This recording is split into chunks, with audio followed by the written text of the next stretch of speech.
A potter's wheel, I find myself once more. My faults. Magandang umaga po at welcome po sa ating programa, My Morning Manna with Pastor OG. Buksan po natin ang ating mga Biblia sa aklat po ng John chapter 13 verse 35. By this all will know that you are my disciples, if you love one for one another. Our topic for this morning is love God.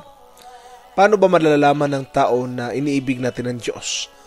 Ang pinakasimple pong sagot niyan is kung paano natin iniibig ang taong nakapalibot sa atin. Kaya nga po sinabi ng Biblia, paano mo masasabing iniibig mo ang Diyos kung ang kapatid mong nakikita ay di mo maibig halos? Totoo po yan, no? Ang tunay po na sukatan ng pag-ibig natin sa Diyos ay pag-ibig sa sangkatauhan. When we display Christ's love for our fellow believers, it is more than just kindness or care.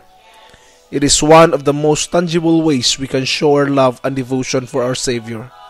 When we say, Lord, I love you, and we don't show care, we don't show respect, we don't love our brothers and sisters in Christ, then isa po yung kamalian, no? Hindi po tayo talaga tunay na nagmamahal. But the true key for loving God is loving the people or loving our brothers and our sisters. Last point po na gusto kong iparating, our love for God shows in our love for others. Yun po ang pinakaugat ng aking mensahe sa umagang ito. Ang tunay po na sukatan ng pag-ibig natin sa Diyos ay makikita po kung paano natin iniibig ang mga anak ng Diyos. Kaya po panatilihin natin ang ating mga puso na pure sa lahat ng panahon. Magandang umaga po at minsan pa maraming salamat sa pakikinig sa umagang ito.